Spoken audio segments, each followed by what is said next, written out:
Dan saya kemudian jadi tahu bahwa konflik Palestina dan Israel ini bukan konflik agama, ini adalah konflik politik sebenarnya, dan juga perang salib. Saya selalu mengatakan perang salib itu bukan perang agama, itu perangnya orang Eropa dan orang Arab aja. Cuma orang Eropa membawa atribut keagamaan, orang Arab membawa atribut keagamaan, sehingga kesannya ini perang agama. Mengapa saya menolak ini perang agama? Karena setelah perang itu terjadi dan orang Eropa menang melawan orang Arab tetap memeluk Islam, tidak dikristenkan, tidak. Makanya ini bukan perang agama, ini perang politik. Ketika kekuasaan politik Islam itu tumbang di Granada, keimanan juga tumbang. Ditulis oleh Hendrik Hein dalam Al-Mansur. Dikatakan orang Islam kemudian dibaptis paksa sambil menangis dengan tasbih-tasbihnya. Saya nangis baca buku ini, Pak.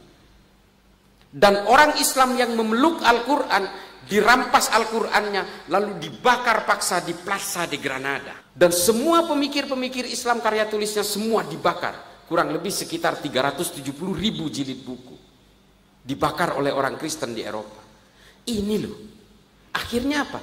Ketika keimanan itu ikut serta bersama gerakan-gerakan politik, yang terjadi adalah dendam-dendam politik. Ketika kekuasaan politik Islam tumbang, tumbang juga keimanan, tidak menyisakan satu genetik pun orang Islam di Eropa. Kalau lihat di Spanyol dan di Italia, Pak, itu gereja-gereja itu sebenarnya bekas masjid. Menara-menara yang hari ini dipasang bel itu dulu tempat adzan itu. Hanya itu yang disisakan, orang Islamnya nggak ada. Kalau ada orang Islam di Eropa hari ini, itu imigran atau pengungsi dari Arab.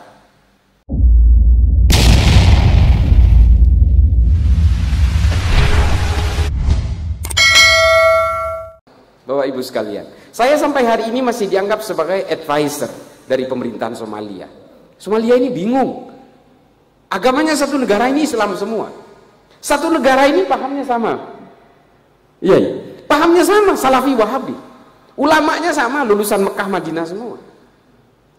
Fundingnya kalau nggak Saudi, Qatar. Pemodalnya sama semua, paham tafsirnya sama, mereka sepakat tidak, mereka mengharamkan ucapan Natal, melarang pembangunan gereja. Wah, boro-boro gereja. Bahkan masjid yang berbeda paham dengan mereka pun itu dilarang. Rokok apalagi, musik apalagi, oh jauh-jauh. Tapi perangnya nggak berhenti sampai sekarang. Setengah dikuasai the government of Somalia, yang setengahnya lagi dikuasai oleh kelompok teror paling brutal di Afrika hari ini, namanya Al-Shabaab. Nanti saya cerita soal Al-Shabaab ini. Ini TNI dan Polri jangan tenang-tenang, habis ini saya sindir. Kalau cerita soal Al-Shabaab ini saya jadi ingat TNI Polri kita. Nah, ini terjadi kenapa? Karena al-wala wal-bara. Ini diakui oleh Menteri Agama Somalia. Kalau berbeda orientasi politik, meskipun tafsirnya sama, agamanya sama, madhabnya sama, manhajnya sama, ijtihadnya sama, tapi kalau berbeda orientasi politik tetap dianggap lawan. Makanya mereka perang satu sama lain sampai hari ini.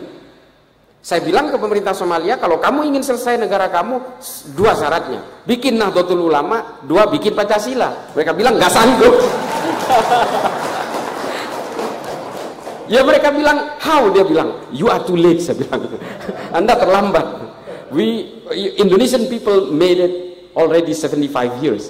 Jadi Indonesia sudah bikin ini 75 tahun. Kalian kalau bikin hari ini terlambat. Kalian harus berhadapan dulu, perang dulu sama PKI. Nah, ini hal-hal seperti ini yang kemudian harus kita ketahui, bahwa sebuah peradaban dalam satu bangsa ini harus dibangun dengan kesepakatan bersama. Dan kita harus menyadari, terutama dari kalangan Nahdien hari ini, kita harus menyadari kita menjadi sasaran tembak. Kita menjadi sasaran tembak. Sekali lagi, kita menjadi sasaran tembak dari berbagai pergerakan intelijen di seluruh dunia, operasi-operasi intelijen di seluruh dunia. Hari ini memang ingin menyasar Nahdlatul Ulama.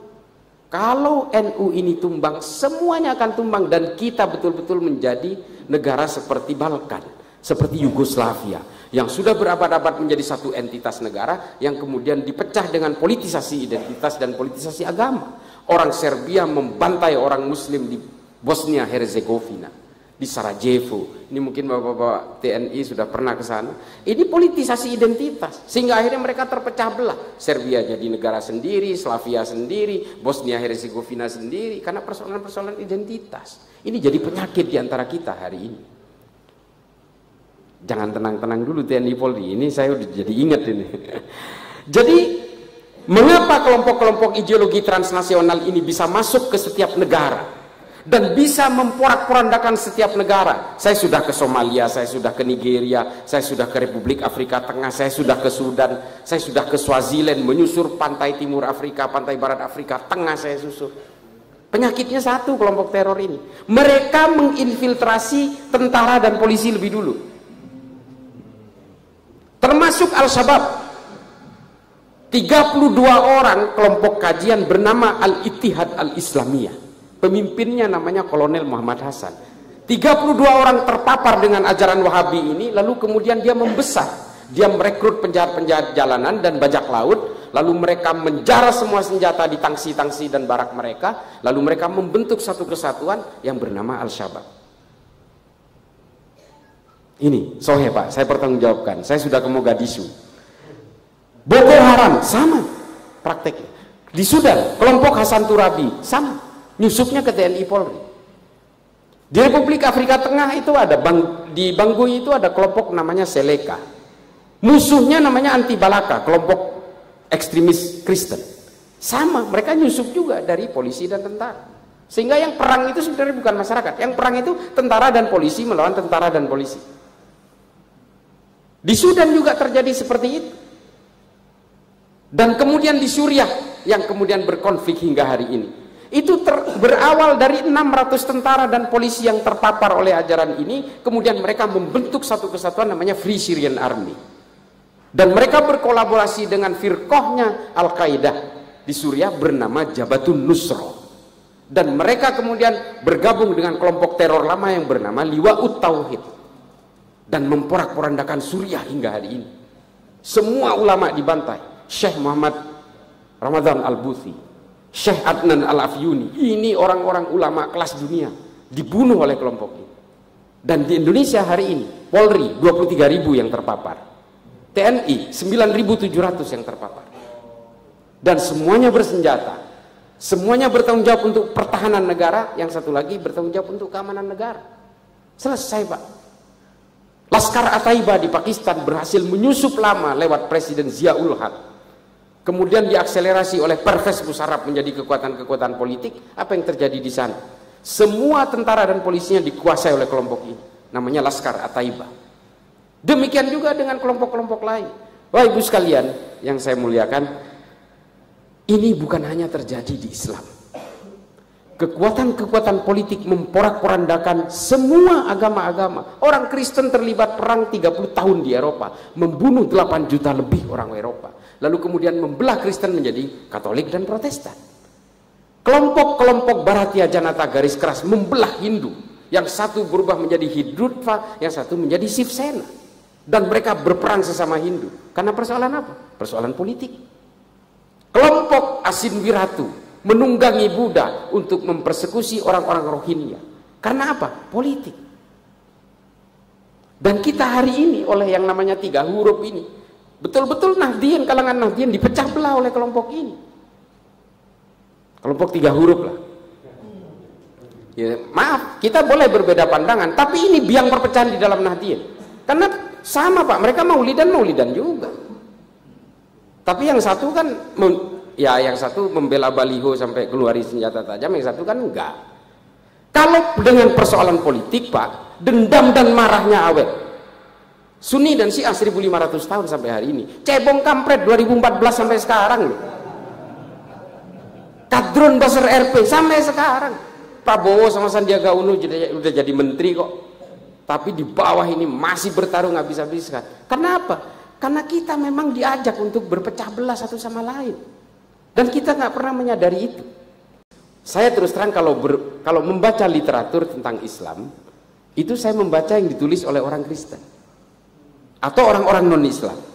Kalau saya ingin saya ingin perbandingan apa sih kata orang non-Islam tentang Nabi Muhammad, ya saya baca tulisan-tulisan yang ditulis oleh orang non-Islam. William Montgomery Watt, judulnya Muhammad. Ada Maxim Robinson tentang Muhammad.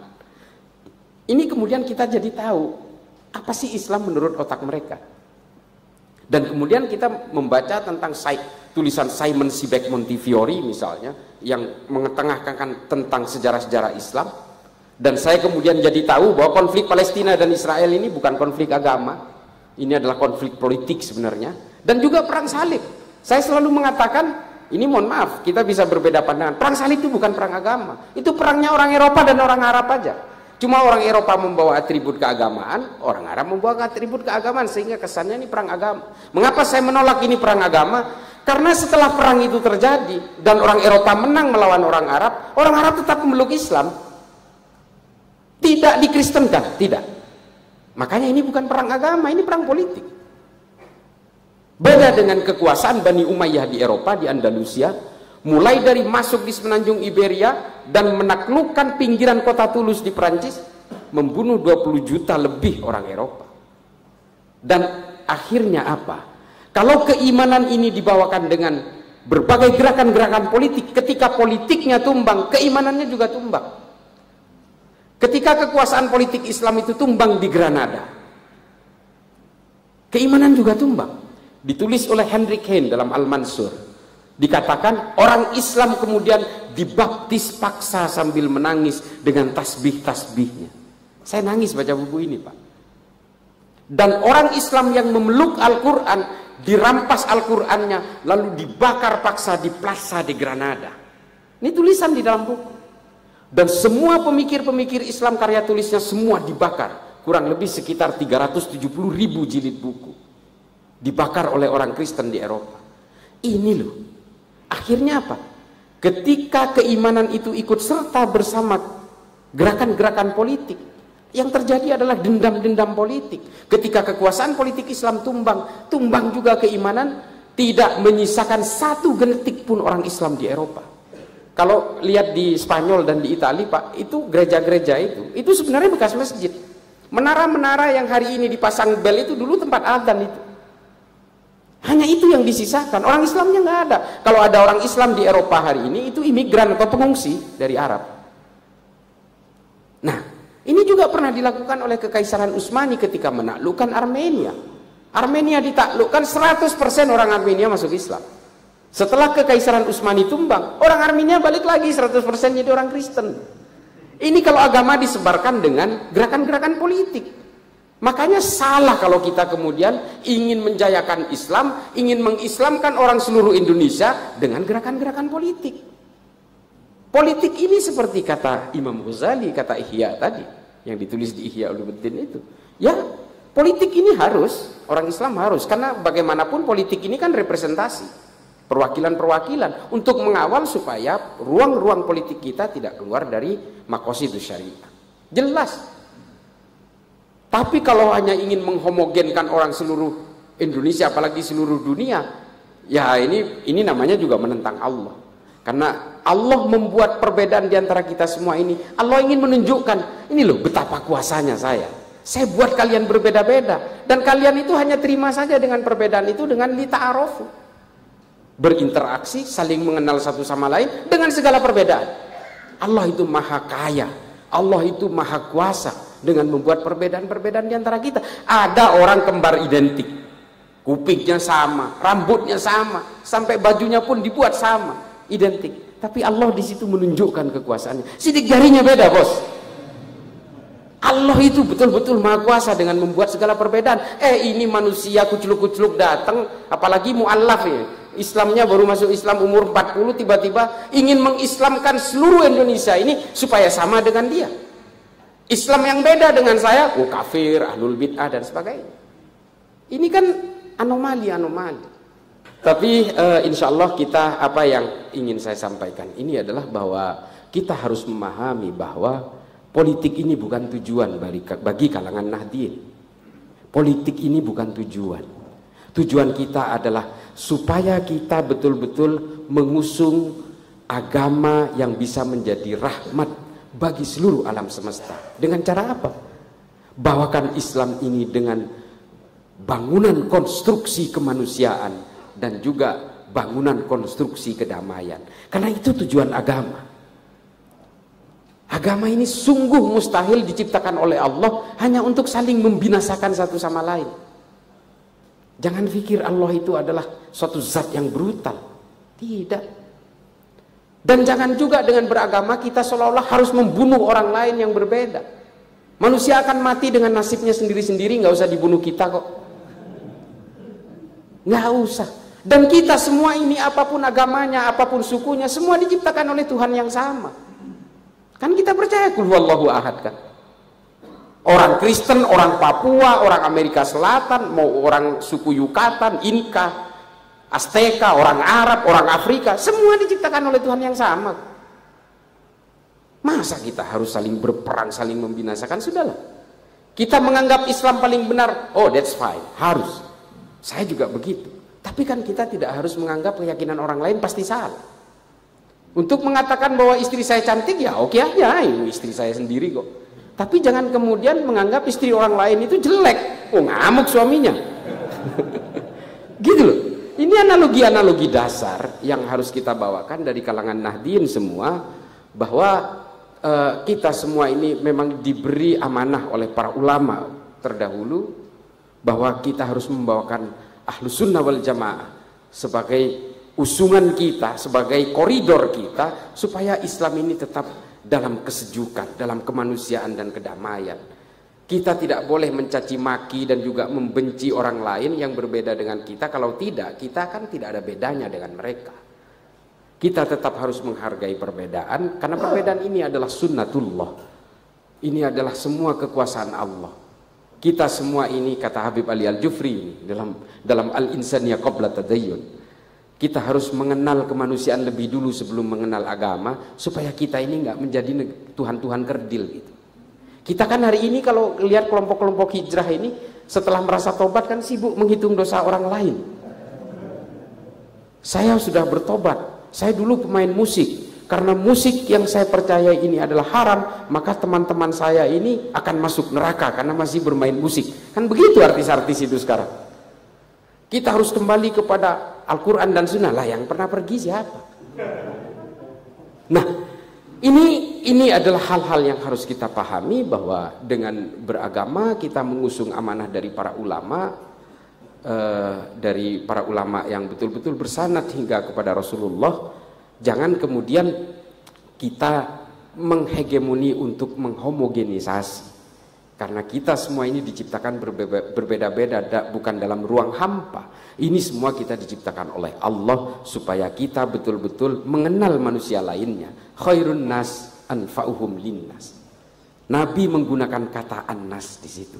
Bukan mukminin, bukan muslimin, bukan. Nabi menggunakan istilah manusia secara universal. Manusia yang baik adalah manusia yang berguna bagi manusia lainnya. That's it, simple. Nah, oleh karena itu, Bapak Ibu sekalian, saya mohon maaf apabila ada kesalahan dalam kata-kata saya, atau ada kata-kata yang memang tidak sesuai dengan literatur yang Bapak baca, tapi saya punya literatur sendiri. Masih ada sombongnya lah dikit. Mudah-mudahan ini bisa menjadi maslahat bagi saya yang fakir ilmu ini. Akhiran, ihdinas siratal mustaqim, wallahul muwaffiq ila aqwamit thoriq. Assalamualaikum warahmatullahi taala wabarakatuh.